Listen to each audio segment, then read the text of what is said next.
اللہم صلی علی سیدنا و مولانا محمد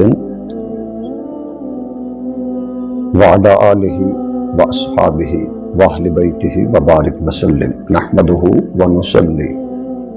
نسلم علی سیدنا و مولانا محمد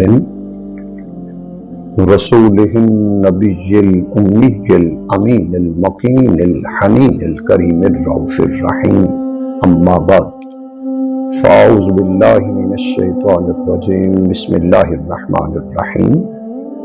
الحمدللہ رب العالمین صدق اللہ مولانا العظیم۔ اللہ رب العزت کا کروڑوں بار شکر ہے جس نے ہمیں اپنی ثنا کے لیے تعریف، توصیف، تمجید، ستائش اور مدحت کے لیے ہمیں زبان عطا کی۔ کروڑوں بار، لامتناہی بار درود و سلام ہو روح کائنات، جان کائنات سیدنا محمد مصطفیٰ صلی اللہ علیہ وآلہ وسلم پر کہ جن کی نگاہ شفقت سے شب و روز کے ایام بیت رہے ہیں۔ آج کی اس مبارک نشست میں ہمارا موضوع ہوگا مناجات امام زین العابدین علیہ السلام۔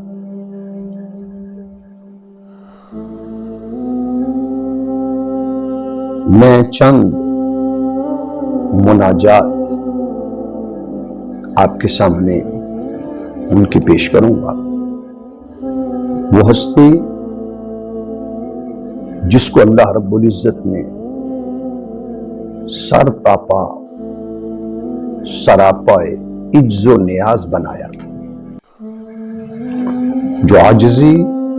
انکساری، حلیمی کے مجسمہ تھے، مرقع تھے، جنہیں اللہ رب العزت نے اپنی محبت، اپنے عشق، اپنے درد کی لازوال اور بے مثال نعمت اور خزانہ عطا کیا تھا۔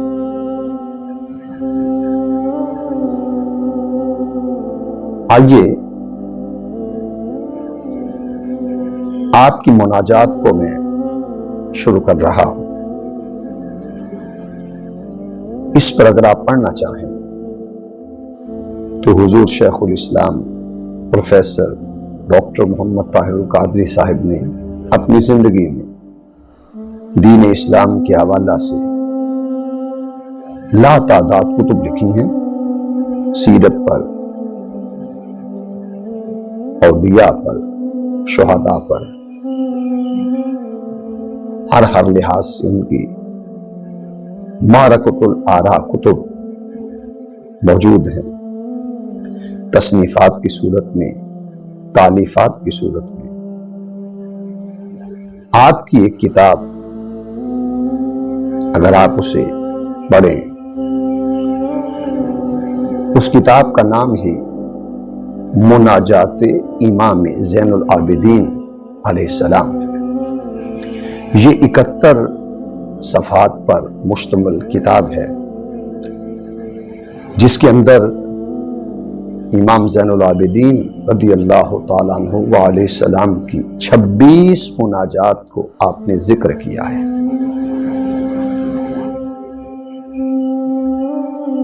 اور اس میں سب سے پہلی مناجات جو میں جس سے ابتدا کر رہا ہوں وہ ہے حمد، یعنی امام علی سجاد علیہ السلام کو اللہ رب العزت نے امام الذاکرین بنایا تھا۔ آپ ذکر کرنے والوں کے اور حمد کرنے والوں کے امام ٹھہرے۔ اس تناظر میں نے قرآن مجید میں سے ایک ایسی صورت میں سے آیت کریمہ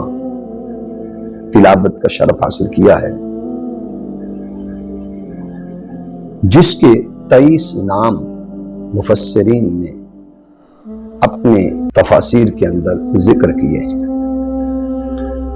وہ لوگ جو علوم القرآن سے شناسا ہیں اور دسترس رکھتے ہیں اس علوم پر، انہیں خبر ہے کہ سورہ فاتحہ کے تقریباً 23 ناموں کو ذکر کیا گیا ہے۔ جیسے سورت کا ایک نام ہے سورۃ الرقیہ، پھر سورۃ الواقعہ، پھر سورہ فاتحہ، پھر سورہ اساس القرآن،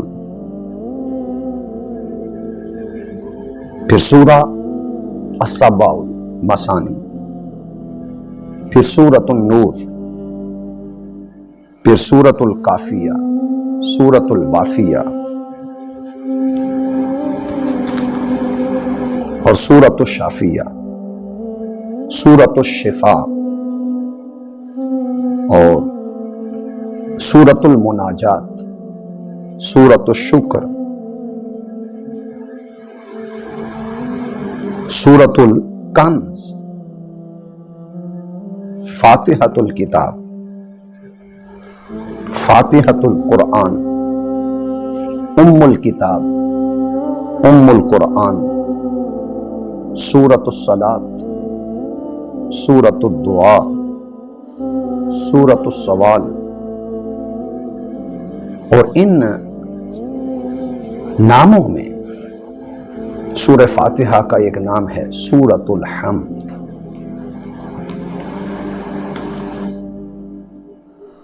اور یہ حقیقت ہے کہ 18,000 مخلوقات میں آپ جس بھی مخلوق کی طرف دیکھیں، وہ سورج، چاند، ستارے، کہکشائیں، بادل،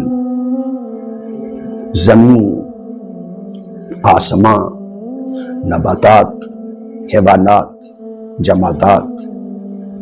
انسان، فرشتے جیسے ہوا، مٹی، پانی، ہر مخلوق اپنے اپنے انداز میں اللہ رب العزت کی حمد بیان کر رہے ہیں۔ قرآن مجید میں اگر آپ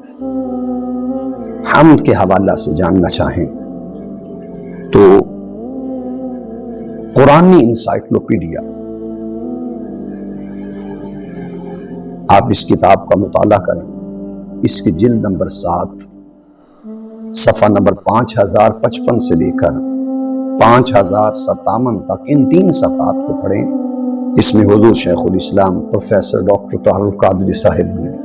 اپنی زندگی میں 50 سال قرآن مجید کا شب و روز گہرا مطالعہ کر کے آپ نے قرآنی انسائکلوپیڈیا یہ کتاب ترتیب دی ہے، جس کے اندر الحمد کی 26 آیتیں موجود ہیں لفظ الحمد پر، جیسے الحمدللہ رب العالمین، جیسے والحمدللہ رب العالمین سورہ صافات کی 182 نمبر آیت، جیسے لہ الملک ولہ الحمد وہو علی کل شیء قدیر سورہ تغابن کی یہ 64 نمبر سورہ ہے، اس کی 1 نمبر آیت، جیسے ان الحمدللہ رب العالمین سورہ یونس کی جو 10واں سورہ ہے اس کی آیت نمبر بھی 10۔ تو الحمد پر جس کا معنی ہے تعریف یا خوبی، تو ڈاکٹر صاحب نے 26 آیتیں اس مبارک لفظ کے تحت جمع کی ہیں۔ اسی طرح بحمد اس لفظ پر 12 آیات ہیں، جیسے قرآن مجید میں فرمایا وَاصْبِرْ عَلَى مَا يَقُولُونَ وَسَبِّحْ بِحَمْدِ رَبِّكَ، یہ سورہ طٰہٰ کی آیت نمبر 130 ہے۔ جیسے ارشاد فرمائے فَسَبِّحْ بِحَمْدِ رَبِّكَ وَكُن مِّنَ السَّاجِدِينَ، 14واں پارہ سورہ الحجر، یہ 15واں سورہ ہے، اس کی 98 نمبر آیت کریمہ۔ تو بحمد پر اس لفظ کے تحت 12 آیات قرآن مجید میں موجود ہیں۔ پھر بحمدک کہ یعنی تیری تعریف، تیری خوبی، جیسے قرآن مجید میں فرمایا وَنَحْنُ نُسَبِّحُ بِحَمْدِكَ وَنُقَدِّسُ لَكَ، سورۃ البقرہ، یہ دوسرا سورہ ہے، اس کی آیت نمبر 30 میں ارشاد فرمایا۔ اور اسی طرح بحمدہ، اس کی تعریف یا اس کی خوبی، اس پر جو 4 آیات ہیں، جیسے ارشاد فرمایا وَإِن مِّن شَيْءٍ إِلَّا يُسَبِّحُ بِحَمْدِهِ، سورۃ الاسراء، آیت نمبر 44۔ تو یہ الحمد پر مختلف صیغوں کے ساتھ، جیسے الحمد بحمد، بحمدک، بحمدہ، اس طرح 43 ورسز، 43 آیات کو جمع کر کے آپ نے یہ ہمیں دعوت مطالعہ کے لیے کہا ہے کہ دیکھیے اللہ پاک کس طرح قرآن مجید میں مختلف صورتوں کے اندر، پاروں کے اندر اپنی حمد، اپنی تعریف، اپنی ستائش، اپنی تمجید اور اپنی مدحت کا ذکر کرتا ہے۔ تو حضرت امام زین العابدین علیہ السلام کو اللہ رب العزت نے سید الذاکرین بنایا اور سید الحامدین بنایا۔ آپ حمد کرنے والوں کے سردار ٹھہرے، سرخیل اور بادشاہ ٹھہرے۔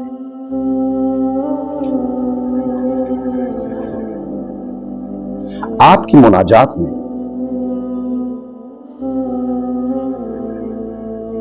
حمد کے حوالہ سے آپ کی مناجات پہلی عرض کر رہا ہوں، آپ اللہ رب العزت کی حضور رات میں اس سے دعائیں کرتے، مناجات کرتے اور اس سے سرگوشیاں کرتے۔ آپ فرمایا کرتے تھے الحمدللہ الذی ادعوہ فیجیبنی، تمام تعریفیں اللہ رب العزت کے لیے ہیں، یعنی حمد اس خدا کے لیے ہے کہ جسے میں پکارتا ہوں اور وہ میری پکار کا جواب دیتا ہے۔ الحمدللہ الذی اسألہ فیعطینی، یعنی تمام تعریفیں اللہ رب العالمین کے لیے ہیں۔ اسألہ کہ جس سے میں مانگتا ہوں، طلب کرتا ہوں اور وہ مجھے عطا کرتا ہے، یعنی حمد اس خدا کے لیے کہ جس سے مانگتا ہوں اور وہ مجھے عطا کرتا ہے۔ پھر فرمایا کرتے والحمدللہ الذی، تمام حمد اور تعریفیں اس پروردگار کے لیے ہیں، انادی ہے کلما شئت لحاجت، میں اپنی حاجت، اپنی تمنا، اپنی ضرورت جس کے سامنے پیش کرتا ہوں، فیقضی لی حاجتی، اور وہ میری حاجت کو پورا کرتا ہے۔ پھر آپ اللہ رب العزت کی حضور حمد کرتے ہوئے، تعریف کرتے ہوئے، خوبیاں، ستائش اور مدحت بیان کرتے ہوئے عرض کیا کرتے تھے والحمدللہ الذی ادعوہ ولا ادعوہ غیرہ، حمد اس کے لیے ہے کہ جس کے سوا کوئی، کسی کو کوئی پکارتا نہیں، اور میری پکار، میری ندا اسی کے لیے ہے۔ والحمدللہ الذی ارجوہ ولا ارجو غیرہ، حمد اس کے لیے کہ جس کی طرف میں رجوع کرتا ہوں، لوٹتا ہوں، اور اس کے سوا کسی کی طرف لوٹا نہیں جاتا، کسی کی طرف پلٹا نہیں جاتا، مدد کے لیے، حاجت کے لیے، ضرورت کے لیے، طلب کے لیے مراد اور منشا کے لیے، تمنا کے لیے ہمیں دعا کی صورت میں اسی طرف ہی رجوع کرنا پڑتا ہے۔ عرض کیا کرتے تھے الحمدللہ الذی وکلنی، حمد اس خدا کے لیے ہے کہ جس کو میں نے اپنی سپردگی میں دے دیا ہے، فاکرمنی، اور وہ مجھ پر کرم کرتا ہے، مجھ پر کرم کرتا ہے۔ کرم کی انتہا یہ کہ اس نے مجھے عزت دی ہے۔ والحمدللہ الذی تحبب الی وہو غنی عنی، حمد اس کے لیے کہ وہ مجھ سے محبت کرتا ہے، جو مجھ سے محبت کرتا ہے اگرچہ وہ مجھ سے بے نیاز ہے، غنی ہے۔ پھر عرض کیا کرتے تھے والحمدللہ الذی یحلم، حمد اس کے لیے، تعریف اور ستائش اس کے لیے کہ جو نرم خو ہے، جو اتنی نرمی کے ساتھ پیش آتا ہے، حتیٰ کانی لا ذنب لی، کہ جیسے میں نے اس کا کوئی گناہ کیا ہی نہیں۔ تو امام زین العابدین رضی اللہ تعالیٰ عنہ اللہ رب العزت کے حضور جو مناجات کیا کرتے تھے، وہ کبھی حمد کے ذریعے، تعریف کے ذریعے اپنے پروردگار کو یاد کرتے ہیں۔ اللہ نے ہمیں آج زندگی دی ہے، گھڑیاں دی ہیں، ہمیں دیکھنا چاہیے کیا ہماری زبانیں حمد سے شناسا ہیں، مرصع ہیں، لبریز ہیں، سجی ہوئی ہیں۔ ہم خوش نصیب وہ لوگ ہیں جو اپنی زبانوں کو اس کی بارگاہ سے حمد ادا کر کے سجاتے ہیں۔ آئیے اس زندگی میں اللہ رب العزت کی یوں حمد کریں جیسے سرور کونین صلی اللہ علیہ وسلم حمد کیا کرتے تھے، جیسے صحابہ کرام حمد کیا کرتے تھے، جیسے صالحین حمد کیا کرتے تھے، اور جیسے اولیاء اور صالحین میں سے امام زین العابدین آپ حمد، ستائش، تعریف کیا کرتے تھے۔ تو اپنی زندگی کو اللہ رب العزت کی حمد و ثنا سے سجائیں، حمد اور تعریف سے آباد کریں۔ اللہ رب العزت کی بارگاہ میں دعا ہے کہ اللہ تعالی ہمیں اپنی بارگاہ سے حمد کا فیض عطا کرے اور زندگی بھر اپنی خوبی، اپنی تعریف، اپنی توصیف اور اپنی ستائش کے لیے ہمیں قبول فرمائے۔